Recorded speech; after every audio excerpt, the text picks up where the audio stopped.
আসসালামু আলাইকুম, welcome to বুলজা entertainment. আমি সাখাবাদ সানি আছি আপনাদের সাথে। এখন আমি কথা বলবো বাংলাদেশের ফিল্ম সেন্সর বোর্ড নিয়ে। বাংলাদেশের ফিল্ম সেন্সর বোর্ড বাংলাদেশের সিনেমা নির্মাতা কিংবা সাধারণ দর্শক যাদের কথাই বলি না কেন, তাদের অধিকাংশ মানুষদের জন্য একটা দুঃস্বপ্ন। এই সংস্থাটার কাজ হচ্ছে যারা সিনেমা নির্মাণ করেন তারা তাদের সিনেমাটা বানানো হলে এই সংস্থার কাছে জমা দেন এবং এই সংস্থায় যারা কর্মরত রয়েছেন তাদের অনেক অনেক ব্যস্ততার মধ্যে তারা একটুখানি সময় বের করে সিনেমাগুলোকে ধৈর্য ধরে দেখেন এবং তারা তাদের ক্ষমতা বলে যদি মনে করেন যে এই সিনেমার মধ্যে বিতর্কিত কিছু রয়েছে তাহলে তারা চাইলে সিনেমাটা আটকে দিতে পারেন বা নির্মাতাকে বাধ্য করতে পারেন যে সেখানে যেসব বিশেষ কিছু দৃশ্য, বিশেষ কিছু সংলাপ সেগুলো তারা যাতে কর্তন করেন, এই ক্ষমতাটা তারা কাজে লাগাতে পারেন। রিসেন্ট পাস্টে বা এর আগেও অনেক সিনেমাকে তারা এরকম ব্যান করেছেন, নিষিদ্ধ করেছেন বা অনেক পরিবর্তন, পরিমার্জন, কর্তন করতে বাধ্য করেছে নির্মাতাদের। তো এই সংস্থাটা অনেক আগের থেকে একটা বিতর্কিত সংস্থা এবং আমি যদি সারা বিশ্বের কথা বলি, সারা বিশ্বে যেসব প্রতিষ্ঠিত সিনেমা ইন্ডাস্ট্রি রয়েছে, হলিউড, বলিউড, কোরিয়ান বা অন্যান্য যেসব বড় বড় ফিল্ম ইন্ডাস্ট্রি রয়েছে, সেখানে কিন্তু এই ফিল্ম সেন্সর বোর্ডের কোনো অস্তিত্বই নাই। সেখানে কি থাকে? ফিল্ম সার্টিফিকেশন বোর্ড থাকে। তাদের কাজ হচ্ছে সিনেমাটা দেখার পর এই সিনেমাটা কোন বয়সী দর্শকদের দেখার উপযোগী সে কথা বিবেচনায় রেখে তারা ফিল্মটাকে সার্টিফিকেট প্রদর্শন করেন এবং তাদের ফিল্মের ডিস্ট্রিবিউশন সিস্টেমটাও খুব ভালো থাকে। আর ওটিটির কথা বললে তাদের কিন্তু প্যারেন্টাল গাইডেন্সের যে আসপেক্টটা, এটাও কিন্তু তারা খুব মেনটেন করে। অন্যান্য দেশের যেসব শিক্ষিত জায়গা আছে, যেসব ইন্ডাস্ট্রিতে কনসার্ন প্যারেন্ট আছে, যেটা আমাদের দেশে একদমই হয় না। সো অবশ্যই আমাকে যদি জিজ্ঞেস করেন যে বাংলাদেশে যে ফিল্ম সেন্সর বোর্ড রয়েছে সেটা অনেক আগের থেকে এই দাবিটা চলছিল যে এদের বিলুপ্তি হওয়াটা দরকার বা সংস্কার হওয়া দরকার। এবং এই মুহূর্তে যেহেতু আমরা একটা নতুন বাংলাদেশে বাস করছি, অনেক জায়গায় অনেক ধরনের সংস্কার হচ্ছে, তো আমরা এখন আশা করতেই পারি যে এই জায়গাটাতে যেখানে দর্শকদের বলেন বা নির্মাতাদের অনেক দাবি ছিল যে এটার অবলুপ্তি হোক, সেটা যাতে হয়, সেরকম একটা সম্ভাবনা রয়েছে। তো আমার মতামত যদি এখানে আমাকে তুলে ধরতে বলেন তাহলে আমি দুইটা আসপেক্ট থেকে কথাটা আমার মতামত তুলে ধরবো। একটা হচ্ছে নির্মাতা যারা রয়েছেন তাদের পয়েন্ট অফ ভিউ থেকে এবং দর্শকদের পয়েন্ট অফ ভিউ থেকে। নির্মাতাদের পয়েন্ট অফ ভিউ থেকে যদি আমি বলি, আমি বলবো যে একটা হচ্ছে অধিকার এবং আরেকটা হচ্ছে দায়িত্ব। নির্মাতাদের অধিকারটা কি? একজন নির্মাতা যে ধরনের তার ইমাজিনেশনে গল্পটা আসবে, সেই গল্পটা তিনি যেভাবে কল্পনা করেছেন যে বানাবেন, যে ধরনের চিত্রায়ন করবেন, ঠিক সেভাবেই যদি তার বাজেট থেকে থাকে তাহলে সেভাবেই তিনি বানানোর সম্পূর্ণ স্বাধীনতা তাকে দিতে হবে। সেরকম একটা সিস্টেম যদি সত্যি ফিল্মের উন্নয়ন চাই আমরা, তাহলে সেরকম একটা তাদের এই স্বাধীনতা, বাক স্বাধীনতা, ফ্রিডম অফ স্পিচ তাদের অবশ্যই থাকতে হবে। তো এটা হচ্ছে এক, তাদেরকে কোনোভাবেই যাতে এরকম চিন্তা না করতে হয় যে এই গল্পটা তো এই টপিক নিয়ে বলতে গেলে তো আটকায় দিবে, আমাকে সেন্সর বোর্ড তো ছাড়পত্র দিবে না, বা এই দৃশ্যটা তো আমাকে রাখতে দিবে না, আমি একটা অ্যাকশন সিনেমা বানাবো, এই ভায়োলেন্সটা আমি রাখতে চাচ্ছি কিন্তু এটা তো কেইটা দিবে, রাখতে দিবে না, বা এই ধরনের কোনো আমি গালিগালাজ রাখতে চাচ্ছি, এটা তো আমাকে ছাড়পত্র দিবে না। এই ধরনের কোনো সমস্যায় যাতে কখনোই কোনো নির্মাতাকে পড়তে না হয়। একজন নির্মাতা যাতে শুধুমাত্র এইটাই তিনি চিন্তা করতে পারেন যে তিনি সিনেমাটা কিভাবে বানাবেন, শুধু এইটা ছাড়া তাকে যাতে আর কোনো কিছুই চিন্তা করতে হয় না, এরকম একটা অবস্থা আমি অবশ্যই চাই নির্মাতাদের জন্য। এখন নির্মাতাদের দায়িত্বটা কী বা কর্তব্যটা কী? এই যে ফ্রিডম অফ স্পিচ ধরেন, এটা আমরা অর্জিত হলো, আমরা অর্জন করলাম, ধরেন এই সেন্সরশিপের ব্যাপারটাই, সিস্টেমটাই উঠে গেল এবং আমাদের ইন্ডাস্ট্রিতে পৃথিবীর অন্যান্য ভালো ইন্ডাস্ট্রির মতো সার্টিফিকেশন সিস্টেমটা আমাদের চালু হয়ে গেল। দেন হোয়াট? আপনারা যদি রিসেন্ট পাস্টে দেখেন যে যেই সিনেমাগুলো এই সেন্সর বোর্ড বাতিল করেছে, নিষিদ্ধ করেছে, ফর এক্সাম্পল শনিবার বিকেল, রানা প্লাজা, তারপরে ফাটা কেস্টো বা এরকম আরও কিছু কিছু সিনেমা রয়েছে যেগুলো বিভিন্ন সময়ে হয়তো সেন্সর বোর্ড বিভিন্ন কারণে নিষিদ্ধ করেছে। আমার কথা হচ্ছে যে যেই সিনেমাগুলো নিষিদ্ধ হয়েছে সেগুলি কি আসলে খুব ইম্প্যাক্টফুল কোনো সিনেমা ছিল? ভালো সিনেমা, মন্দ সিনেমা, সেটা পরের কথা। আমাদের ইন্ডাস্ট্রিতে বাকি বিশ্বের ইন্ডাস্ট্রির সাথে তুলনা দিলে কিন্তু হবে না। আমি কিন্তু বাজেট কনস্ট্রেন্টের কথা বলছি না। আমাদের ইন্ডাস্ট্রি বলেই কিন্তু আসলে কিছু নাই। আমাদের বলতে পারেন একটা ফিল্মের মার্কেট আছে যেটা জঘন্যভাবে খারাপ একটা অবস্থায় রয়েছে। সারা বছরে দর্শক যারা বাংলাদেশের সিনেমার দ্বারা দর্শক রয়েছেন তারা কিন্তু হলে গিয়ে সিনেমা দেখেন না। বছরে 2টা ঈদে যদি এরকম আকর্ষণীয় কোনো হাইপ জাগানো সিনেমা পান, শুধু তাহলেই তারা যান সিনেমা হলে। সো এই ইন্ডাস্ট্রিতে কিন্তু জাস্ট একটা ভালো সিনেমার চাইতে ইম্প্যাক্টফুল, এন্টারটেইনিং, এঙ্গেজিং, দর্শকদের হলমুখী করতে পারবে এরকম সিনেমা আরও অনেক বেশি প্রয়োজন। এখন আমি যদি শনিবার বিকেলের কথা বলি, যখন এটা মুক্তি পাচ্ছিল না তখন কিন্তু সাধারণ দর্শকদের বলেন, নির্মাতাদের বলেন, তাদের কিন্তু অনেকেরই ক্ষোভের কারণ হয়েছিল ব্যাপারটা। আমরা সবাই খুব মনক্ষুণ্ণ ছিলাম, কেন এরকম একটা সিনেমা মুক্তি পাবেন, এরকম একটা সত্য ঘটনার উপর নির্ভর করে সিনেমা তৈরি হয়েছে, বাট সিনেমাটা সিনেমাটা পরবর্তীতে যখন ওটিটিতে মুক্তি পেল, আমিও সেটা রিভিউ করেছি এবং অনেকেই আশা করি অ্যাগ্রি করবেন, সিনেমাটা কিন্তু খুবই দুর্বল একটা সিনেমা হয়েছে। এটা যদি সিনেমা হলে মুক্তি পেত, কোনো ব্যবসা তো করতোই না, ইনফ্যাক্ট কোনো ক্রিটিক্যাল অ্যাক্লামেশনও কিন্তু সেরকম করে পেত না। নির্মাতা মোস্তফা সরোয়ার ফারুকী কিন্তু এর থেকে অনেক ভালো সিনেমা এটার আগেও মুক্তি দিয়েছেন, এটার পরেও মুক্তি দিয়েছেন। তো এই নিষিদ্ধ করাতে কিন্তু আসলেও তেমন কিছু যেতে আসতো না, নিষিদ্ধ করা অবশ্যই উচিত না। কিন্তু আমি আমার পয়েন্টে আসছি যে এই একটা সিনেমা গেল, তারপর রানা প্লাজার কথা ধরেন। রানা প্লাজা সিনেমাটা, এই রানা প্লাজায় যে মর্মান্তিক দুর্ঘটনা হয়েছিল সেটার উপর ভিত্তি করে নির্মিত হয়েছিল। সিনেমাটা মুক্তি পায় নাই, রাজনৈতিক কারণেই মুক্তি পায় নাই, জানাই কথা। তো এই সিনেমাটার ট্রেলারটা অন্তত আপনারা দেখেছেন, বা না দেখলে দেখে থাকতে পারেন। দেখার পর আপনাদের কি মনে হয়? এটা নিশ্চয়ই আপনাদের ফিল্মবদ্ধ হতে হবে না এই কথাটার উত্তর দেওয়ার জন্য যে এটা একটা ফালতু সিনেমা। সেই রানা প্লাজার যে মর্মান্তিক দুর্ঘটনা, সেটার ইমোশনের ছিটা ফোটাও এই সিনেমাটা ফুটায় তুলতে পারবে না। এটা অবভিয়াসলি এটা দেখার জন্য সিনেমাটা দেখার দরকার নাই। তো আলটিমেটলি এই ধরনের সিনেমা যেগুলো আসলে নিষিদ্ধ হয়ে গেল, তাতে আদৌ কিছু যায় তো আসতেছে না, মানে কোনো ইম্প্যাক্টফুল সিনেমা কিন্তু আসলে সেরকম অর্থে মানে নিষিদ্ধ হয় নাই। বরঞ্চ আপনি বলতে পারেন যে গত কয়েক বছরে বা 10 বছরে যেসব সিনেমা হলে অনেক ভালো ব্যবসা করেছে, দর্শক প্রিয়তা পেয়েছে বা ক্রিটিক্যালি অ্যাক্লামেশন পেয়েছে, সেগুলো কিন্তু কোনোটাই কিন্তু সেন্সর বোর্ডে ওরকম করে আটকায় নাই। যেমন আপনি ধরেন আয়নাবাজি, ধরেন তুফান, তারপরে রাজকুমার, তারপরে সুরঙ্গ, পরাণ, হাওয়া, এগুলো কিন্তু সেন্সর বোর্ডে আটকে থাকা সিনেমা না। তো যেই সব সিনেমা অ্যাকচুয়ালি দর্শকদের টানতে পারে সেসব সিনেমায় বেশি হওয়া দরকার। নির্মাতাদের এইটা সবার আগে মাথায় রাখতে হবে যে আমাদের আগে এটাকে ইন্ডাস্ট্রির মতো একটা অপারেট করার মতো সিস্টেমে আনতে হবে, এবং সেটার জন্য সবার আগে দর্শকদের হলমুখী করতে হবে। সেটার জন্য আপনি বিশ্বের সাথে ওই কী অনুপাতে ভালো সিনেমা, কী অনুপাতে অফ ট্র্যাকের সিনেমা হয়, ওই অনুপাতের কথা চিন্তা করা যাবে না। আমাদের এখন সারা বছর নিয়মিত হারে এন্টারটেইনিং সিনেমায় রিলিজ দিতে হবে। যখন ব্যবসাটা চালু হবে তখনই আপনি প্যারালাল সিনেমা, অফ ট্র্যাকের সিনেমা, বিকল্প ধারার সিনেমা এগুলো বানানোর কথা চিন্তা করতে পারবেন। তার আগে এমন এইসব সিনেমা, রাজনৈতিক বক্তব্য নির্ভর সিনেমা বা আপনাদের নিজস্ব ফিলোসফি মার্কা সিনেমা বানায় জাস্ট নিজেরাই খুশি হবেন, দেশ বিদেশের বিভিন্ন চলচ্চিত্র উৎসবে মুক্তি দিবেন, কিছু নাম কামাবেন, এই কিন্তু ইন্ডাস্ট্রির দর্শক মানে ইন্ডাস্ট্রিরও কোনো চেহারা পাল্টাবে না, দর্শক প্রিয়তাও পাবে না। তো এই ধরনের সিনেমা আসা না আসাতে কিচ্ছু যায় আসে না।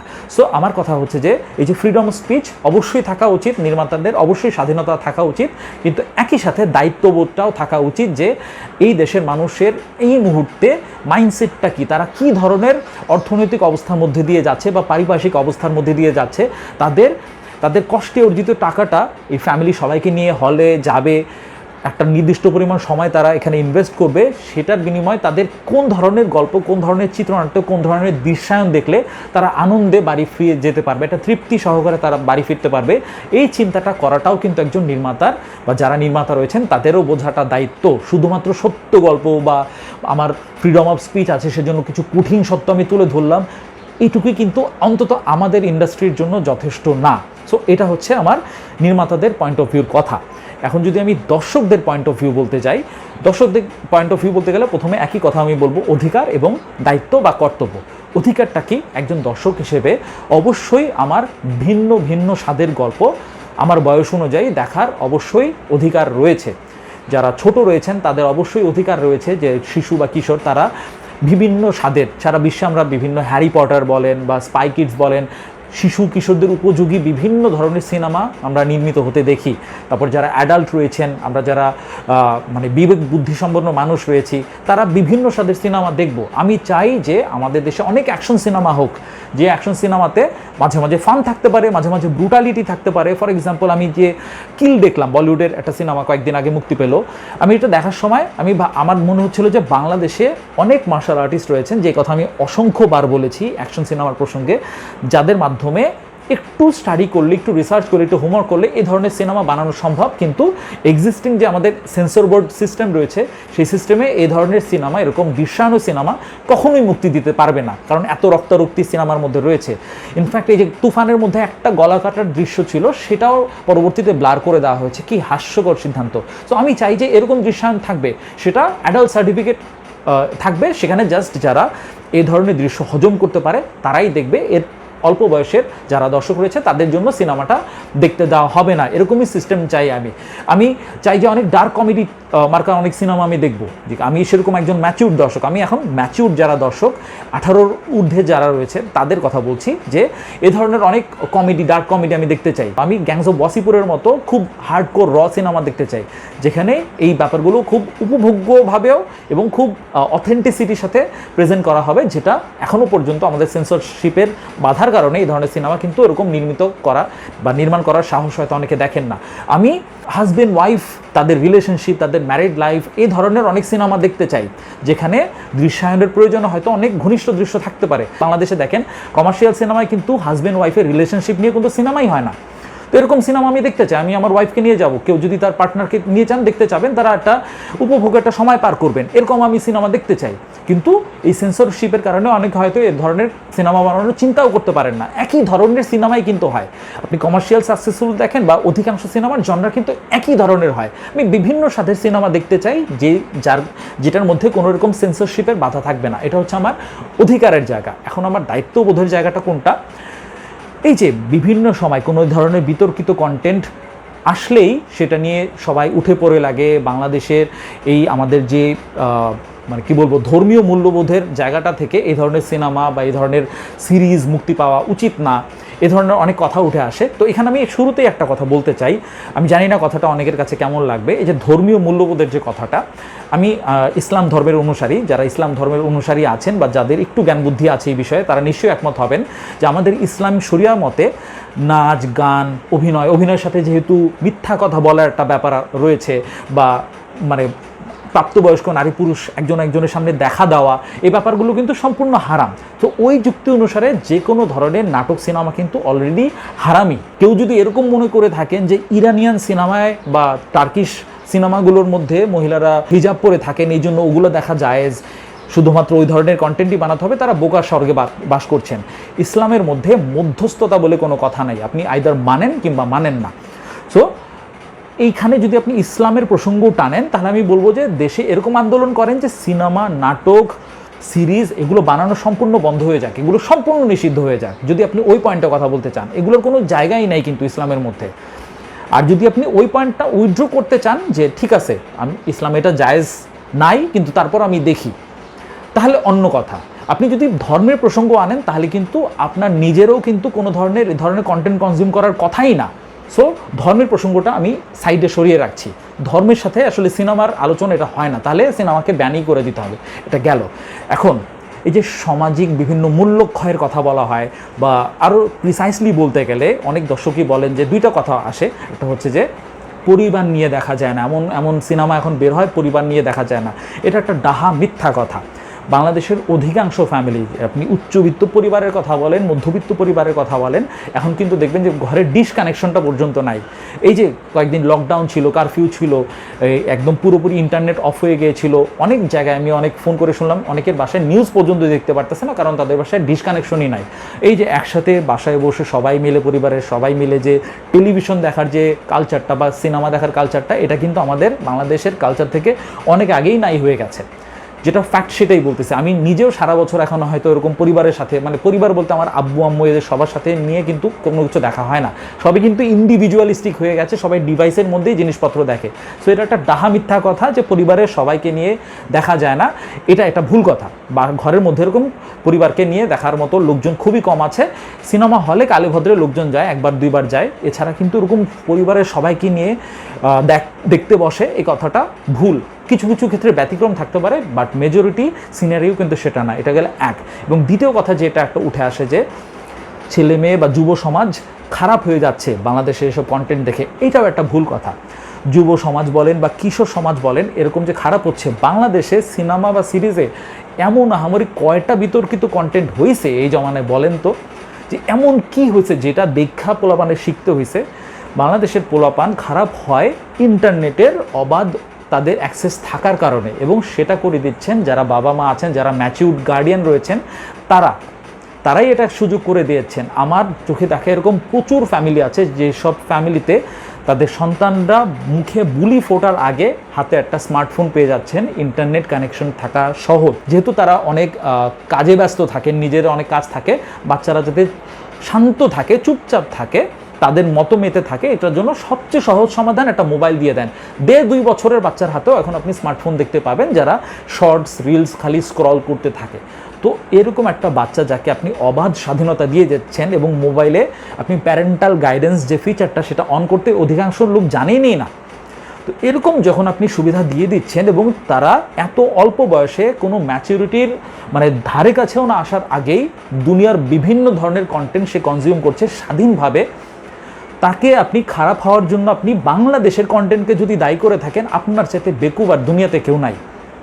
আপনি এই ওদের খারাপ হওয়ার বীজটা আপনি বা আমরা যারা রয়েছি গার্ডিয়ান রয়েছি তারাই কিন্তু এই বীজটা বুনে দিচ্ছি।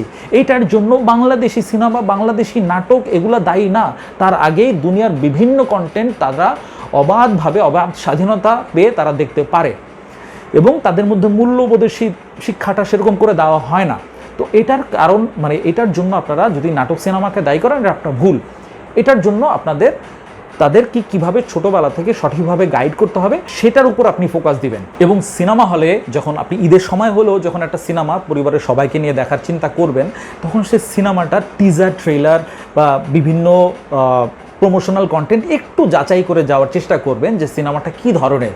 জাস্ট সবাই সিনেমাটা দেখতেছে এই জন্য সবাইকে নিয়ে গেলাম এবং দেখার পরে একটা অভিজ্ঞতার মধ্যে দিয়ে পড়লে সিনেমার দোষ দিলাম, ইন্ডাস্ট্রির দোষ দিলাম, এটা কিন্তু ভাই খুবই অন্যায়। আমি দেখলাম যে লাস্ট কয়েক বছরে হাওয়া সিনেমাটা বা সুরঙ্গর মতো সিনেমা দেখতে একদম বাচ্চার কাচ্চা নিয়ে গিয়েছে। একটু পর্যন্ত রিসার্চ কেউ করে যান না কেন আপনারা যে হাওয়ার মতো সিনেমা বা সুরঙ্গর মতো সিনেমা, এই ধরনের সিনেমা তো আপনি যদি একটা বাচ্চাকে সাথে নিয়ে দেখেন তাহলে তো আপনার অভিজ্ঞতাটা খারাপ হবে। এখানে নির্মাতার কী দোষ, কন্টেন্টের কী দোষ আপনি বিবেচনা করেন নাই কেন? হ্যাঁ, দেশের সিস্টেমটা থাকা উচিত ছিল সার্টিফিকেশন, সেটা নাই, কিন্তু আপনারও তো একটা বিবেচনা আছে। সেটা বিবেচনা না করে আপনি হলের মধ্যে সবাইকে নিয়ে যাবেন, একটা বিব্রতকর পরিস্থিতিতে পড়বেন, আর দোষ হবে সিনেমা ইন্ডাস্ট্রির কন্টেন্ট মেকারদের। এটা তো খুবই অন্যায়। সো দর্শকদেরও এই দায়িত্ববোধের জায়গাটা জাগ্রত করতে হবে যে আপনাদের সচেতন হতে হবে, আপনাদের বাচ্চাদের বা ছোট যারা আছে তাদেরকে কিভাবে গাইড করবেন, কোন কন্টেন্ট তারা দেখতে পারবে বা পারবে না সেটাকে কিন্তু 18 বছরের আগ পর্যন্ত অবশ্যই আপনাকে নিয়ন্ত্রণ করতে হবে এবং তার আগ পর্যন্ত মরালিটির শিক্ষাটা আপনাদের দিতে হবে, নৈতিকতার জায়গাটা শক্তপোক্ত করতে হবে।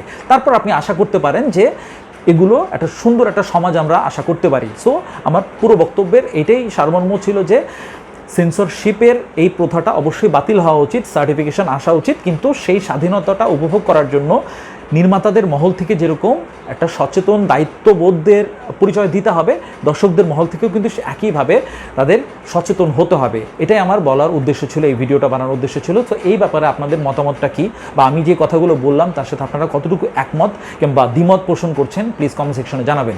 ভিডিওটি ভালো লাগলে লাইক ও শেয়ার করুন। এই চ্যানেলে এরকম কন্টেন্ট নিয়মিত দেখতে চাইলে এই চ্যানেলে সাবস্ক্রাইব করে আমাদের সঙ্গেই থাকুন। আপনারা সবাই ভালো থাকুন, সুস্থ থাকুন, নিরাপদে থাকুন। আল্লাহ হাফেজ।